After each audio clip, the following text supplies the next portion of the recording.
अब हम प्रवेश कर रहे हैं मगध साम्राज्य के अस्तित्व पर। हमने अध्ययन किया था कि मगध साम्राज्य जो 544 ईस्वी पूर्व से लेकर के 544 ईस्वी पूर्व से लेकर के और ठीक 184 ईस्वी पूर्व तक यह मगध साम्राज्य अपने अस्तित्व में रहा है। उसमें चार राजवंशों ने, उसके चार राजवंश हुए हैं।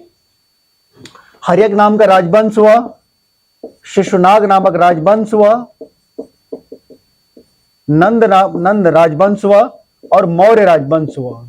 अब पहले के तीन राजवंश देखिएगा कि जो हर्यक राजवंश है, शिशुनाग है और नंद राजवंश है, भले इसमें प्रतापी राजा कम नहीं हुए, बिंबिसार, अजातशत्रु और उदयन, इसमें शिशुनाग और कालाशोक और इसमें महापद्मानंद। इन राजाओं का प्रयास भी ये रहा कि जो मगध साम्राज्य है उस मगध साम्राज्य के अस्तित्व को बड़े पैमाने पर विस्तृत करना रहा है। लेकिन और दूसरी बड़ी बात यह रही कि हर्यक और शिशुनाग, हर्यक वंश के राजाओं की जो राजधानी रही वो राजगृह में रही।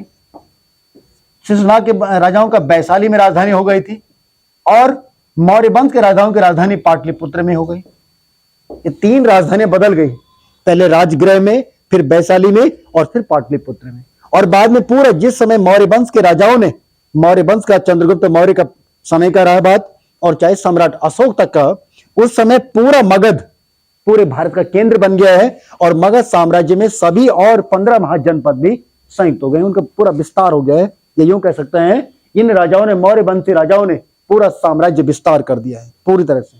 अब हम प्रवेश कर रहे हैं सीधा, इससे पहले हमने जानते हैं कि विशेष इस पर तो हो नहीं कि आज तक कि बिंबिसार पर, अजातशत्रु पर, शिशुनाग पर, कालाशोक पर और महापद्मानंद, केवल इनके साम्राज्य विस्तार नीति रही, इनके प्रशासन का कोई विशेष उल्लेख नहीं हुआ है। अब हम प्रवेश कर रहे हैं सीधे चंद्रगुप्त मौर्य पर कि जिस समय चंद्रगुप्त मौर्य का जो फीडबैक है हम सब जानते हैं कि चंद्रगुप्त मौर्य का यदि कभी आ जाए कि चंद्रगुप्त मौर्य पे स्पेशल पूछ लिया जाए तो चंद्रगुप्त मौर्य, इनका इतिहास वहां से प्राप्त होता है कि जब कौटिल्य के सानिध्य में, कौटिल्य के सानिध्य में और ये तक्षशिला विश्वविद्यालय में, तक्षशिला विश्वविद्यालय में कौटिल्य ने अपने 16 विद्यार्थियों के साथ चंद्रगुप्त मौर्य को शिक्षित भी किया और दीक्षित भी किया है, दोनों तरह से, यानी धार्मिक शिक्षा भी प्रदान की और दूसरे में कहीं पर हथियारों को चलाने का भी, ड्रिल्स एंड वेपन्स का भी इसको ट्रेंड किया, चंद्रगुप्त मौर्य को परफेक्ट बनाया, हथियारों से भी और धार्मिक शिक्षा से भी। उसके बाद उद्देश्य क्या है कौटिल्य का? जो कौटिल्य चंद्रगुप्त मौर्य का प्रधानमंत्री है, क्या परिस्थितियां इस समय?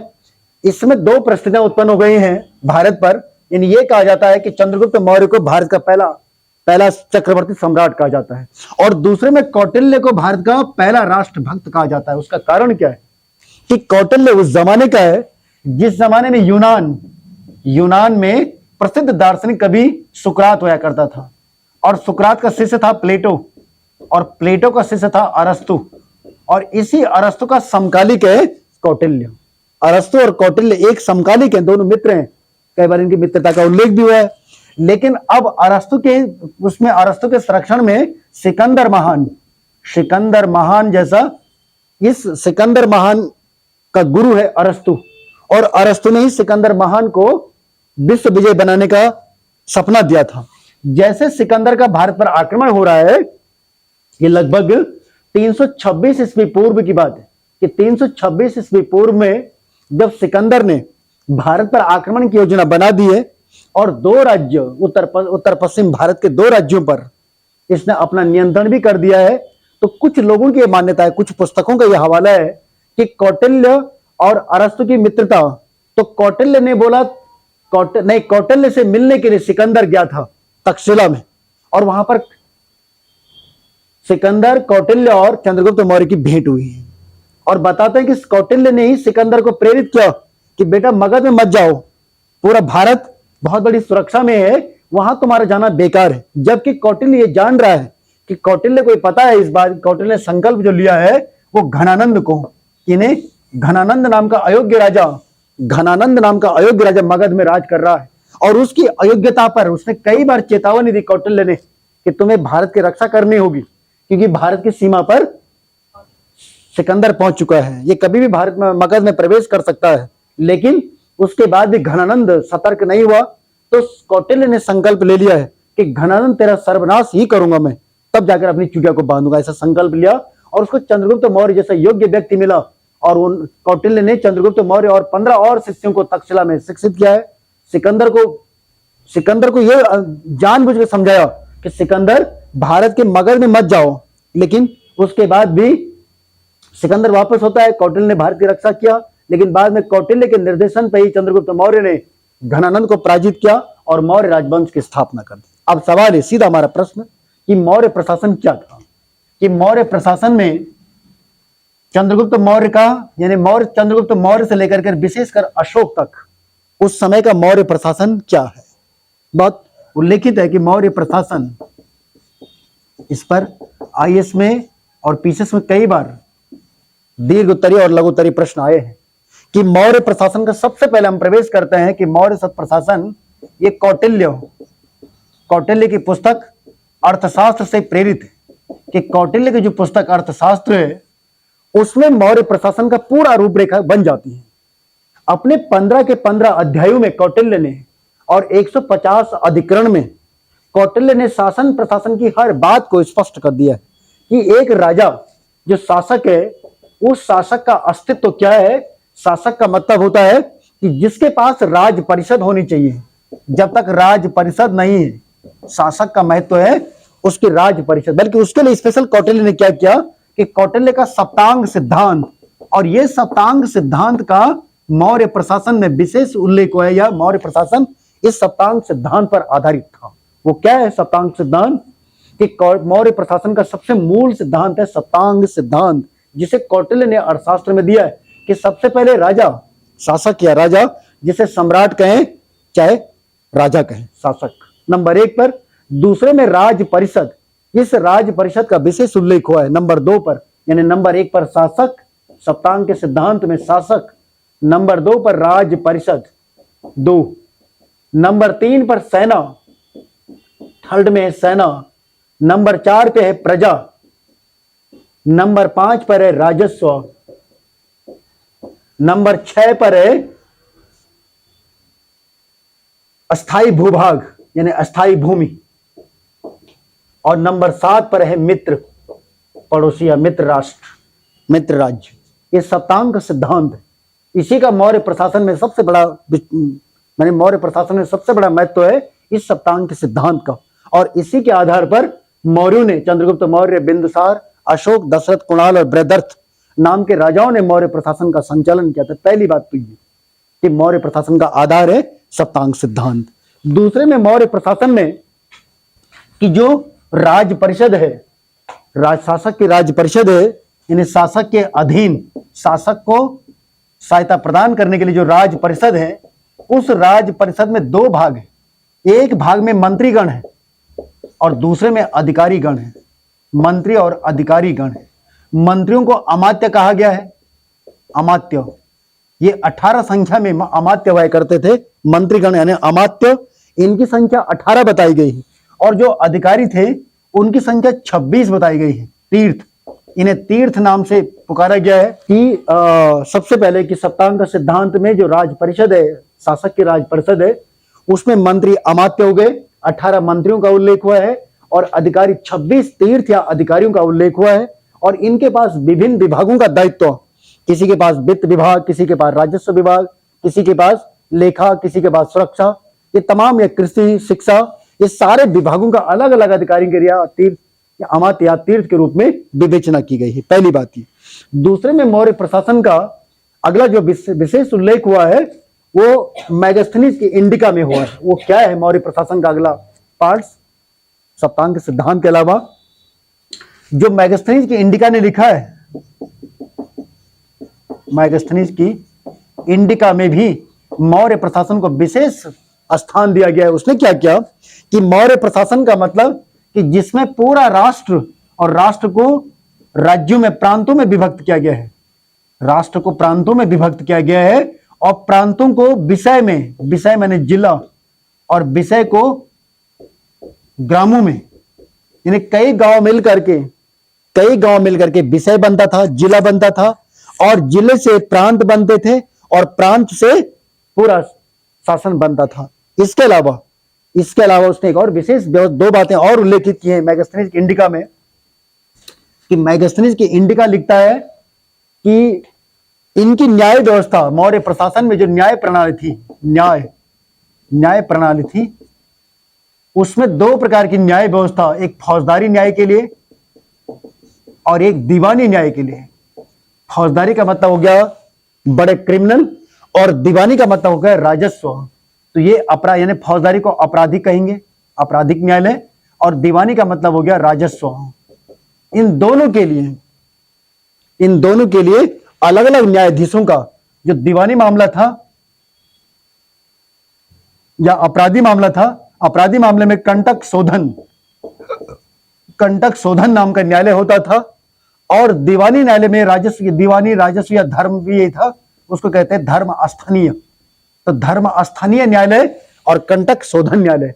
धर्म स्थानीय न्यायालय में दीवानी मामले यानी राजस्व, धर्म, इससे संबंधित विवाद का निपटारा होता था, और जबकि फौजदारी मामले में, आपराधिक मामले में कंटक शोधन न्यायालय ये उसकी भूमिका निभाता था। और न्यायाधीश को व्यवहारिक नाम दिया गया था, कि व्यवहारिक नाम से न्यायाधीश को पुकारा जाता था, व्यवहारिक। तो व्यवहारिक नाम का न्यायाधीश होता था। फौजदारी मामले में अपराधियों पर न्याय, उसमें कंटक शोधन न्यायालय होता था। और दीवानी मामले में या राजस्व मामले में या धर्म, उसमें धर्मस्थानीय न्यायालय होता था, और दोनों के न्यायाधीश को व्यवहारिक न्यायाधीश कहा जाता था। एक व्यवस्था ये।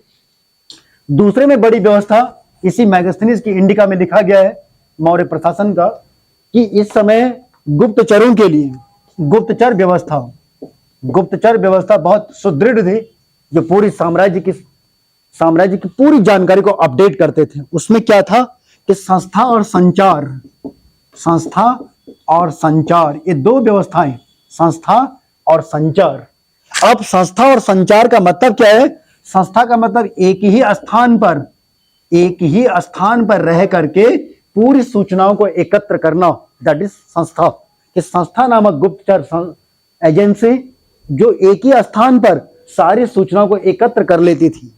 और दूसरे में संचार का मतलब घूम फिर करके, भ्रमण करके, घूम करके सूचनाओं को एकत्र करना, वो संचार नाम का गुप्तचर समिति करती थी।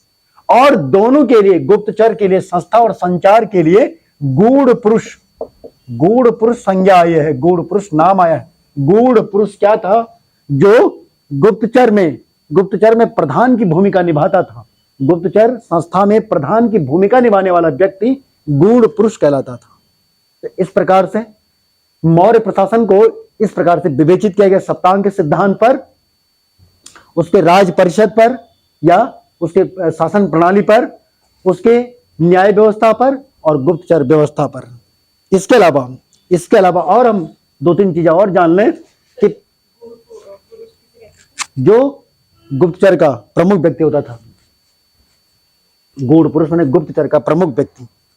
अब हम प्रवेश कर रहे हैं इसी में कि मौर्य प्रशासन में मेगास्थनीज की इंडिका में भी और कौटिल्य के अर्थशास्त्र ने भी, इन दो लोगों ने, कौटिल्य के अर्थशास्त्र ने भी और मेगास्थनीज की इंडिका ने भी दो शब्द दे दिए हैं।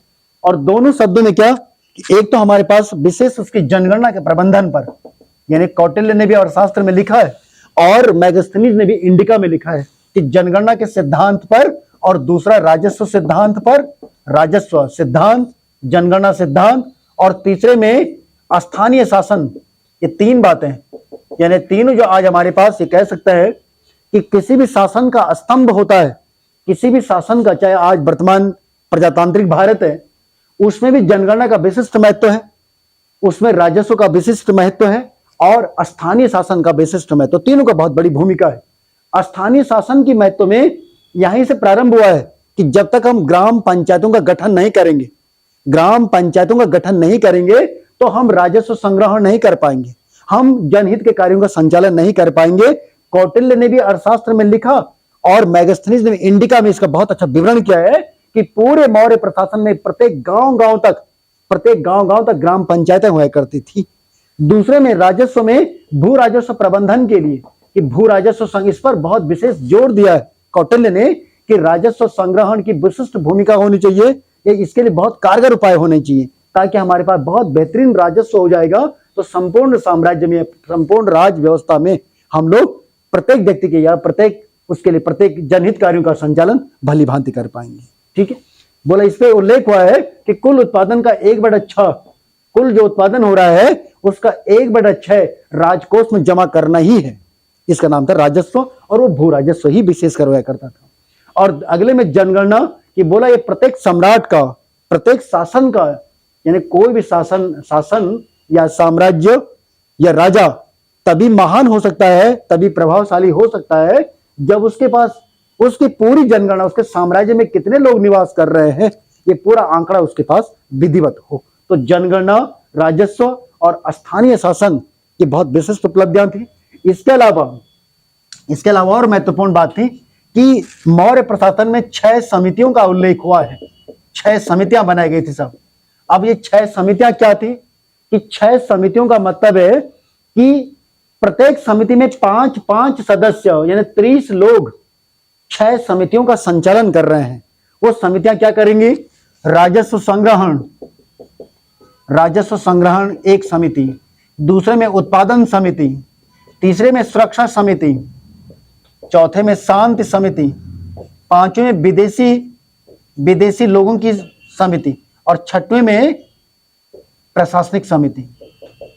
ये 6 प्रकार की समितियां निर्धारित की गई है कि पहली जो समिति होगी वो ये निर्धारण कर लेगी, उसका ये काम वो ये सुनिश्चित कर लेगी कि वास्तव में राजस्व संग्रहण समय समय पे हो रहा है या नहीं हो रहा है। दूसरे में उत्पादन समिति यानी वाकई राज्य में लघु उद्योग, कुटीर उद्योग या अन्य क्षेत्रों से या कृषि उत्पादन से विधिवत रूप से उत्पादन हो पा रहा है या नहीं हो पा रहा है। नंबर 3 में सुरक्षा कि पूरे क्षेत्र में सुरक्षा बनी हुई या नहीं बनी हुई है।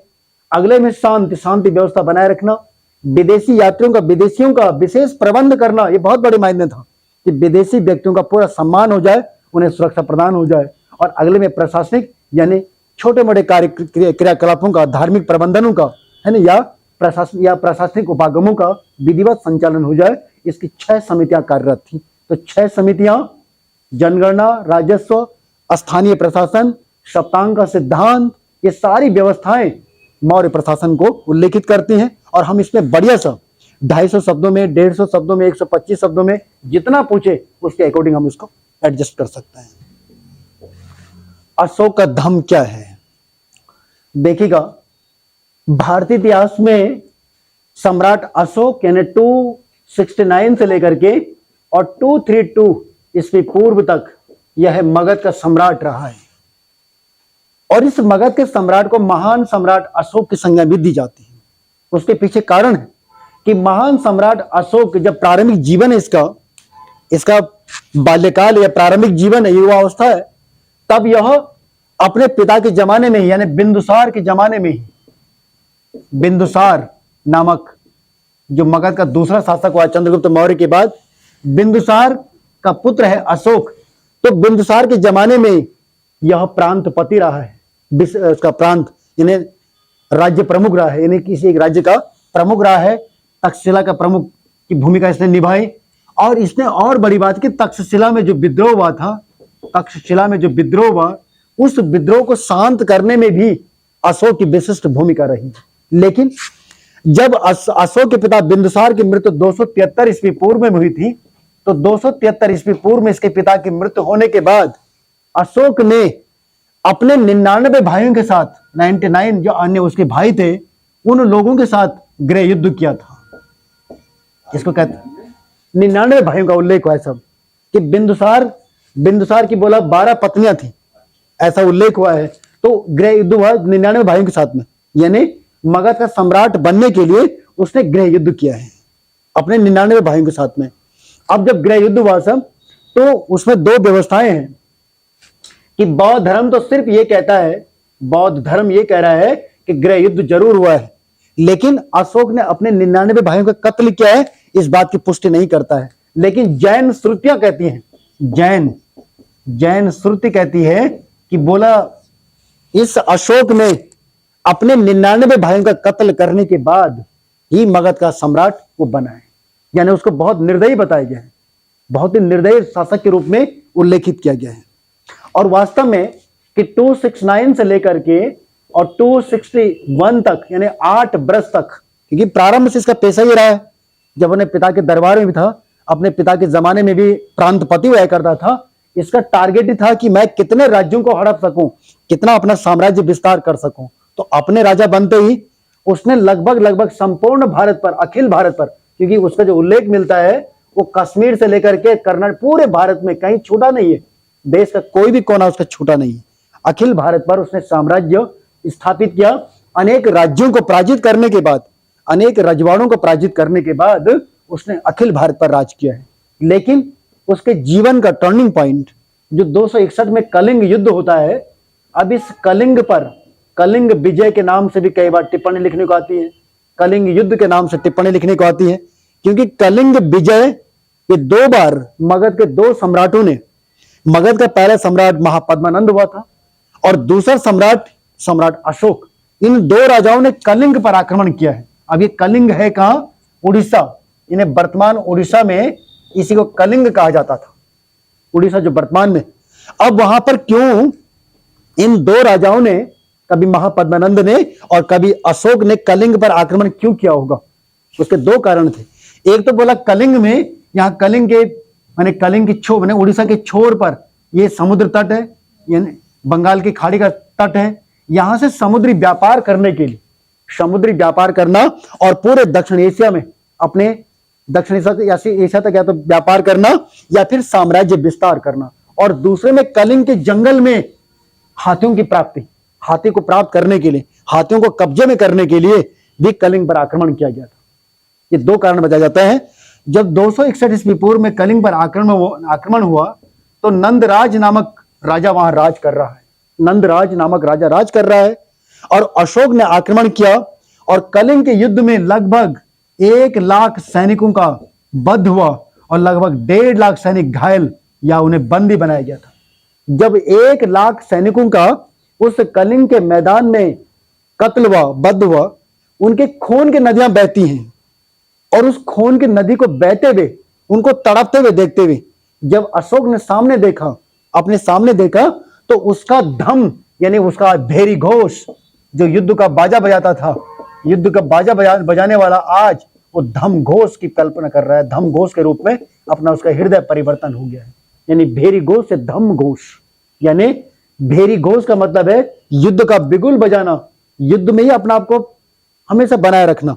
यानी युद्ध के बिगुल को हटा करके उसने धार्मिक घोषणा कर दी है कि मैं आज के बाद, 261 के बाद, कलिंग विजय के बाद कभी भी युद्ध के मैदान में योद्धा की भूमिका नहीं निभाऊंगा, बल्कि धार्मिक जीवन जीने का उसने संकल्प ले लिया है। उसी का नाम है भेरी घोष के स्थान पर धम घोष की कल्पना उसकी साकार होती। यहीं से प्रारंभ हो रहा है, यानी इस भेरी घोष के स्थान पे धम घोष, यहीं से उसका धम प्रारंभ हो रहा है। अब इस धम पर कुछ लोगों का यह मानना है कि कुछ नहीं आई दया, उसको कोई दया नहीं आई। बेटा दया आती तो अगले 8 बरस तक वो युद्ध ही नहीं करता, अगले 8 बरस तक किसी और राजा, कई पता नहीं, तो कलिंग का तो बड़ा लेवल पे हो गया है, कई छोटे छोटे राजाओं को उसने पराजित किया, यानी कितना कत्ल किया होगा वहां पे, ये तो बड़े पैमाने पर हो गया, इसका उल्लेख हो गया इतिहास में। और इसको फिर कलिंग नरेश खारबेल ने हाथी गुम्फा अभिलेख में भी लिखा है कि ऐसा कत्ल हुआ है, ऐसा भीषण नरसंहार हुआ है, हाथी गुम्फा अभिलेख में इसका उल्लेख है। अब रही बात कि जैसे 261 से लेकर के और 232 ईस्वी पूर्व तक यहां पर अशोक अपना धार्मिक जीवन जी रहा है, और उसने धार्मिक जीवन जीने के लिए धम, इस पर जो मैंने कई बार लिखने वाले वो कर देते हैं कि ये क्या वास्तव में बौद्ध धर्म था या इसका अपना अलग सा धर्म था। पहली बात तो ये जो धम शब्द है ये पाली भाषा का शब्द है और ये पूरी तरह से बौद्ध धर्म से प्रेरित, इसमें कोई डाउट नहीं। लेकिन इतना सत्य है कि अशोक के धम में जो बौद्ध धर्म में नहीं भी है वो भी परिकल्पित हुआ है, वो उसका भी उल्लेख हुआ है, ये बड़ी बात है। इसलिए इतिहासकार इस बात को कई बार मान लेते हैं कि अशोक का धर्म बौद्ध धर्म से भी परे है, यानी बौद्ध धर्म से भी बियॉन्ड, उससे भी आगे बढ़ जाओ। उस माने बौद्ध धर्म में जो बात नहीं थी उस बात को भी उसने बहुत विनम्रता से स्वीकार कर दिया है। नहीं, बौद्ध धर्म तो ये नहीं कह रहा है कि राजा को जो है अपने प्रजा के कल्याण के लिए हमेशा तत्पर रहना है, कहीं बौद्ध धर्म में लिखा ही नहीं है। अशोक ने उस बात को भी जोड़ दिया है। अशोक ने और क्या कर दिया कि बोला जो मेरी राज परिषद है, जो मेरा राज परिषद है उस राज परिषद के तीर्थ हो चाहे अमात्य हो, उनका दायित्व बनता है कि प्रजा के कल्याण के लिए वो भ्रमण करते रहे। जैसे जनता दरबार लगता है, चौपाल लगती है, ऐसा कार्यक्रम ये नई बात नहीं है, बल्कि अशोक के जमाने से प्रारंभ हो गया है। अशोक ने इस बात को कह दिया कि मेरी जो राजा है, मेरे जो अधिकारी हैं, ये जो मेरे पदाधिकारी हैं या जो दायित्व रखते हैं, उनको जनता के बीच जाकर के जनता के कल्याण की सदैव योजना बनानी चाहिए। ये बातें उसने स्पष्ट अलग लिखा है। उसके अलावा और बड़ी बात कि अशोक के 14 दीर्घ शिलालेख जो अशोक के हैं, इन पर 7 स्तंभ लेख हैं और 7 लघु शिलालेख हैं। इसमें उसके धम्म को, यानी उसके अपने धार्मिक जीवन को उसने पूरी तरह से, मैंने जो निष्कर्ष निकाला कि धर्म क्या है, उस धर्म में बोला मानवता है, और मानवता में दया, मानवता में जन कल्याण, परोपकार। उसने पूरे 14 के 14 दीर्घ शिलालेखों में, 7 स्तंभ लेखों में और 7 लघु शिलालेखों में, देश के कोने कोने में जहां जहां उसके ये शिलालेख है, उसने केवल इसको फोकस मानते हुए, धर्म की विजय को मानते हुए, यानी धार्मिक जीवन को जीने की प्रेरणा के लिए अपने आदेशों का या अपना जनता से अपील करने का या शासन के दायित्वों का पूरी तरह से शिलालेखों में ही उल्लेख किया है। हम भाई बात करें, चाहे वो कलिंग का शिलालेख है, और चाहे वो इसका क्या कहते हैं इसको क्या प्रयाग शिलालेख है, चाहे कौशाम्बी का है, कौशाम्बी, चाहे मेरठ का, चाहे टोपरा का, चाहे कालसी का, चाहे रुक्मिणीदेवी का, चाहे नीलट का, चाहे बाबरू का, जितने भी शिलालेख हैं पूरी भारत में, इन सारे शिलालेखों में यदि एक एक बात लिखी गई, लेकिन धर्म को जरूर लिखा गया है। इन्हें धार्मिक जीवन की प्रेरणा प्रत्येक शिलालेख में है। धार्मिक जीवन जीने की प्रेरणा प्रयाग में, कौशाम्बी में, मेरठ में, टोपरा में, कालसी में, रुक्मिणीदेवी में, निगलहट में, बाबरू में, ये सारे शिलालेख उसके ये बताते हैं कि उसका धर्म मानवीय जीवन था, मानवीय कल्याण और परोपकार की भावना से प्रेरित। वो ये कह रहा है, कहीं पर पशुओं के कल्याण की, पशुओं की चिकित्सा की बात कर रहा है, कहीं पर मानव चिकित्सा की बात कर रहा है, कहीं पर महिला सशक्तिकरण की बात कर रहा है कि महिलाओं का सम्मान और महिला सशक्तिकरण होना चाहिए, कहीं पर प्रजा के कल्याण के लिए, मैंने गरीब जनों के हित करने की बात कर रहा है। तो उसका पूरा धर्म, अशोक का जो धर्म है, वो मानवीय जीवन को सशक्त बनाने की प्रेरणा देता है। अगले में कि अशोक ने क्या किया, अपने धर्म के विस्तार के लिए, या यूं कह सकता है कि यदि हम एक तरफ कहें कि बौद्ध धर्म से प्रेरित है, तो बौद्ध धर्म से प्रेरित होने का प्रमाण तो यह मिलता है कि अशोक महात्मा बुद्ध के सिद्धांत पर, त्रिरत्न पर, यानी उसको कहते हैं बुद्ध, संघ और धम्म, बुद्ध, संघ और धम्म, ये 3 शब्द है, ये वहीं से लिया गया धम्म, है ना, कि बुद्ध शरणम गच्छामि, यानी महात्मा बुद्ध की शरण में हूं मैं, संघ शरणम गच्छामि, जो महात्मा बुद्ध ने संघ बनाए थे, उन संघों के शरण में हूं मैं, और धम्म शरणम गच्छामि, मैं धार्मिक जीवन जीने के लिए संकल्पित हूं। तो बुद्ध, संघ और धम्म, ये 3 संकल्प उसके बौद्ध धर्म को प्रेरित, बौद्ध धर्म को परिभाषित करते हैं, ये बौद्ध धर्म को प्रमाणित करते हैं। लेकिन उसके धम्म पर और चर्चा करें हम कि उसके धम्म, उसके बौद्ध धर्म के लिए और बात करें तो वाकई उसका बौद्ध धर्म ही था। यदि उसका बौद्ध धर्म नहीं था तो उसने फिर वो धार्मिक यात्राओं पे बौद्ध धर्म स्थलों को ही क्यों चूज किया, कि जो बौद्ध धर्म स्थल थे, चाहे वो महात्मा बुद्ध के जीवन से संबंधित है, कि महात्मा बुद्ध का जन्म स्थान यानी रुक्मिणीदेवी, नेपाल का जो रुक्मिणीदेवी है, नेपाल की तराई में, वहां की यात्रा की। महात्मा बुद्ध का सारनाथ, जहां पर धर्म चक्र परिवर्तन किया था, या बौद्ध गया, जहां जहां महात्मा बुद्ध के जीवन से संबंधित महत्वपूर्ण स्थल थे या बौद्ध धर्म के धार्मिक स्थल थे, वहां पर अवश्य अशोक ने अपनी धार्मिक यात्राओं का संचालन किया है। यह प्रमाणित करता है कि अशोक का धर्म बौद्ध धर्म से पूर्णतः प्रेरित। ठीक सर। और दूसरी मजे की बात कि जहां जहां गया, मैंने बौद्ध धर्म से संबंधित स्थलों में गया, वहां पर धार्मिक कर और राजस्व कर भी उस मात्रा कम कर दी है, बल्कि रुक्मिणीदेवी में पूरी तरह से धार्मिक कर को प्रतिबंधित, यानी राजस्व कर को माफ कर दिया है। और सारनाथ में, बौद्ध गया में, यहां पर जो 1/6 लिया जाता था, 1/6 भू राजस्व लिया जाता था, उसको 1/8 से लेकर 1/12 तक भी कर दिया है, यानी बहुत कम मात्रा कर दी है। बहुत कम मात्रा में राजस्व कर निर्धारित कर दिया, यानी बड़ी छूट प्रदान कर दी। लेकिन इसके अलावा अशोक का धम, जो अशोक का धम है उसके शिलालेखों से मिलता है, उसके शिलालेखों से अशोक का जो धम मिल रहा है उसमें बौद्ध धर्म से हट करके भी मानवीय जीवन की प्रेरणा अशोक के पहले शिलालेख है, प्रयाग शिलालेख में, प्रयाग का शिलालेख अशोक के मानवीय जीवन को बताता है कि मानव का कर्तव्य है कि वो जन कल्याण की भावना को हमेशा बनाए रखे। ये पहला शिलालेख है उसका, प्रयाग का शिलालेख। दूसरा शिलालेख कालसी वाला, ये कालसी का शिलालेख लिख रहा है कि मनुष्य को शासक वर्ग को मनुष्यों की चिकित्सा के साथ साथ पशुओं की चिकित्सा का प्रबंध भी करना चाहिए। ये कालसी का, यानी मानवीय जीवन के साथ साथ पशुओं पर भी दया करें और पशुओं की चिकित्सा प्रबंध भी सुनिश्चित करें। ये उसकी दूसरी शिलालेख ने लिखा है। तीसरा शिलालेख उसका ये लिख रहा है कौशाम्बी वाला, कौशाम्बी का। इस शिलालेख में कि बोला सामूहिक जन कल्याण के लिए कि हम लोग जो निराश्रित लोग हैं, जो सक्षम लोग हैं, वो निराश्रित लोगों की सदैव सहायता करें। ये कौशाम्बी का शिलालेख इस बात का उल्लेख कर देता है। बाबरू का शिलालेख, बाबरू ये राजस्थान में बाबरू, और इसने चौथा शिलालेख ने महिलाओं के उत्पीड़न से बचाने के लिए, महिलाओं को सशक्त बनाने के लिए, महिलाओं को शिक्षा और सामाजिक सुदृढ़ीकरण करने के लिए उसने प्रेरित किया है चौथे शिलालेख में। पांचवा शिलालेख उसका रुक्मिणीदेह का शिलालेख है, रुक्मिणीदेह का शिलालेख। इस रुक्मिणीदेह जहां महात्मा बुद्ध का जन्म स्थल ही है, उसने ये कहा कि धर्म से बढ़कर कुछ भी नहीं है, धार्मिक जीवन जीना प्रत्येक मानव का धर्म, प्रत्येक मानव का नैतिक कर्तव्य है ना। और छठवां शिलालेख उसने मेरठ में लिखा कि मेरठ के शिलालेख में उसने ऐसी योजना बनाई कि जो भी जिस पद पे है ना, जो जिस पद पे है उसे अपने पद का भली भांति अपने दायित्व का निर्वहन करना चाहिए और हमेशा जन कल्याण की भावना से ही काम करना चाहिए।